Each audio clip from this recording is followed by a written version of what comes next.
Hi everyone, I'm Sarah, and I have been a clothes hoarder.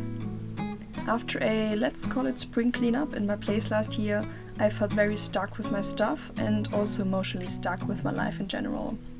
I did some research about minimalism and declutter and soon saw it as an opportunity for me to feel lighter.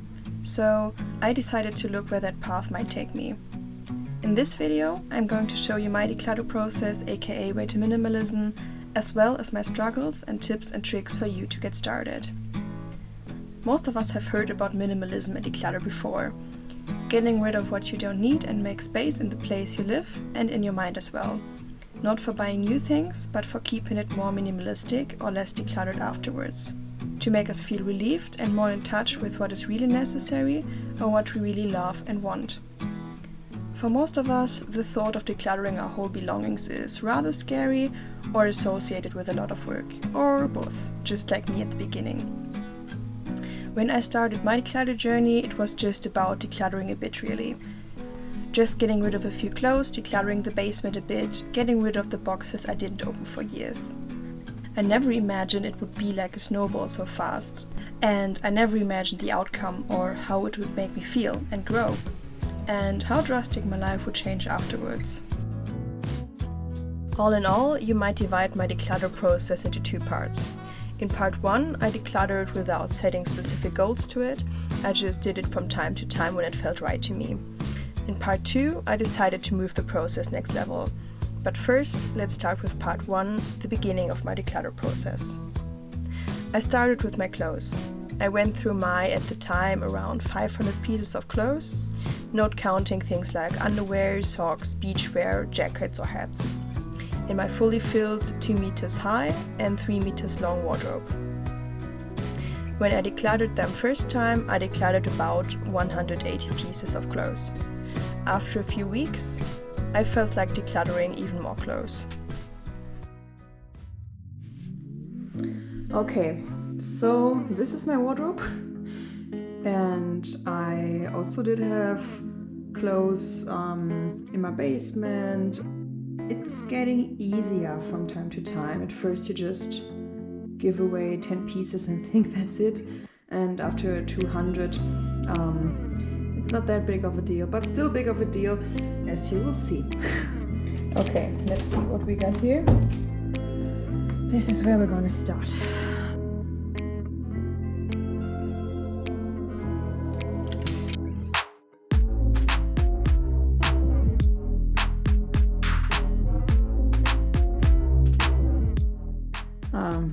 Don't say anything.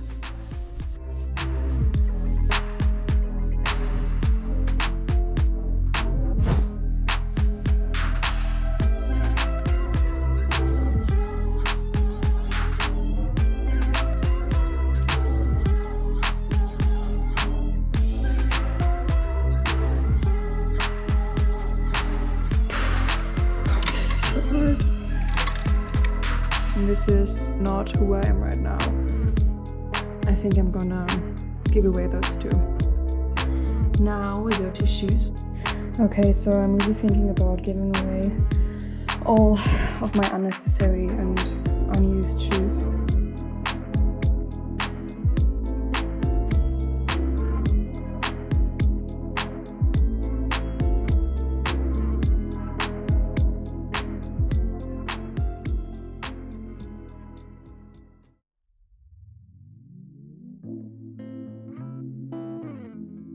I'm extremely happy with the progress that I made, and I didn't think that I could get rid of so many things. I'm gonna sell and give away all of it.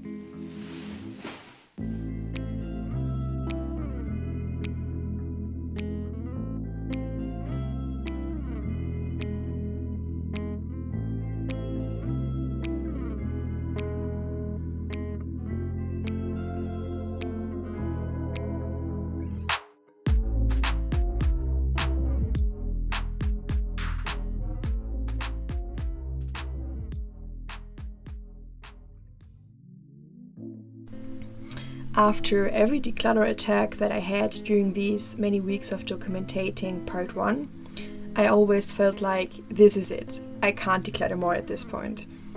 But letting pass a few days or weeks, I always got to the point thinking, now I'm ready to declutter a bit more. Maybe I'm going to declutter what I didn't feel good about last time, because now it feels okay for me to let go of that. I felt so good about the whole process and the so far outcome at this point that I decided to go more extreme. I decided to declutter everything I don't really need or love or really can't let go of. I decided to store everything I don't sell, give away or donate in the basement during that process. I wanted to get rid of all of it at once after decluttering my whole space.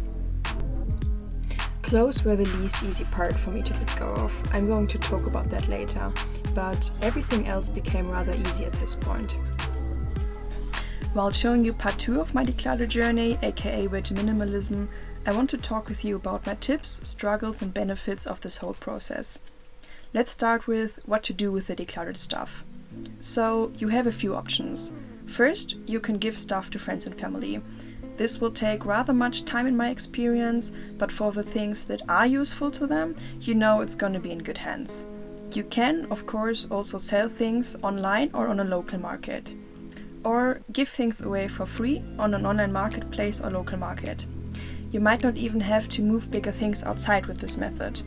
If you give them away online, the people coming by to grab it could carry it out themselves, for example. You can throw stuff away.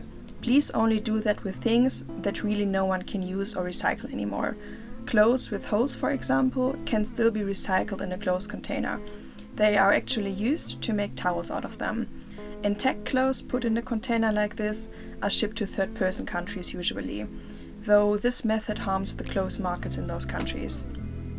A good opportunity is to donate your stuff to persons in need or social institutions in your area. If wanted in your house, you might also place grab boxes in your hallway if you share it with multiple people. And the easiest way, to be honest, you can place things or boxes on the street for everyone coming by to grab on. Be careful with this method though, it might be illegal or not wanted in your street. I recommend you to try several methods of those and see which ones work best for you.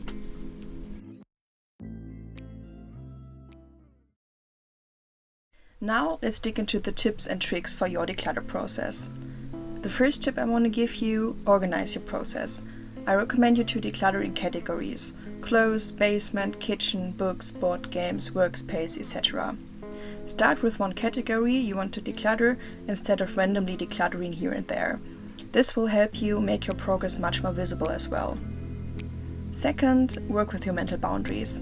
If you feel very bad about giving away something at the moment, though you know you don't need it, you don't have to give it away.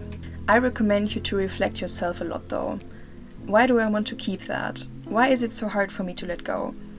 Is this memory of that person really only in those many things or in this one thing? Might I find memories and feelings otherwise? Look at photos, for example. Or keep only one of a few things to remind myself? Will I really wear this clothes again? Do I need so much clothes that I do not wear regularly or not at all at the moment? Do I really need all that stuff for the moment that may never come, that I can use it for? And if I give it away and that moment comes, may there not be other ways? For example, could I borrow it for that moment? Or could I use something I already have for that moment? Remind yourself that letting go of things doesn't mean you let go of a time or a person if you don't want to. Find alternative ways of reminding yourself. If you report belongings with memories, I recommend you to look at photos instead. Photos of that time or person associated with the item. You also might take a photo of the item itself as a memory. You can make yourself a photo album, digital print it, and add all your favorite moments you want to be reminded of. You can of course also declutter your photos before that to have a nice pack of memories and not a clutter lot of them. If you like, keep that one thing you really love that reminds you of that time or person, if it really has a high value to you now. Take it easy. You don't have to become a minimalist. Every small declutter process is worth it. At the same time, and in my case, if you actually do want to let go of the past, you may not even realize that before starting to declutter. You might find yourself reflecting that after a while through your hard times and reflections during decluttering. Letting go of that time doesn't mean forgetting it or not worshipping it anymore. It simply means that we accept that it's in the past. Letting go of our past can really help us living and enjoying the here and now, and also leading a way to a future that we seek for. And if we do want to go back in time, we can fetch our photos and remind ourselves intentionally. Decluttering my clothes was the hardest part for me in my whole declutter process, even if it may not have seemed that way so far. During my declutter process, I realized that giving away my clothes felt like giving away a time that I love to remind myself of, or giving away an opportunity to wear it on a special occasion, for example, though that occasion may also never come. And I certainly wouldn't need a bunch of clothes for that maybe never coming occasion. I also realized that I kept that many clothes for making me feel a certain way wearing them, sometimes even for feeling like being a different person. One that could be accepted more, for example. Luckily at this point I became more and more of the person I truly am inside and knew that I wouldn't want clothes to define me, but my personality, my values, my dreams and my actions. That was the final reflection that made me declutter the last bit of my unnecessary clothes. I only kept what I really wear often and just 1 or 2 outfits for occasions like a festival or a night out. You never wear more than 1 outfit at a time for those occasions anyways, right? I also only kept clothes in which I feel like myself wearing them. I can nearly wear all of my tops to nearly all of my bottoms. This creates a so-called capsule wardrobe with multiple opportunities of combining your clothes, which I highly recommend to you. Reflecting on the whole process, decluttering has really given me more dopamine than online shopping once did. It gives you space. In the place you live, but more importantly in your head. I never imagined me getting rid of so much clothes and in the end loving that I did. I never thought that I would become the kind of minimalist that keeps only 4 flat and 4 deep plates. In total, I decluttered about 80% of my whole belongings, depending on the category. Decluttering takes courage, but it gives you courage at the same time. That courage might transfer into other parts of your life.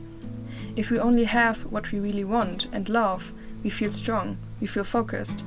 This focus also transfers to other parts of our life. Often people talk about things in their life they kind of really would want changed, but they do not change them. Decluttering can be the first step to show yourself that change is possible. Why minimalism changed my life?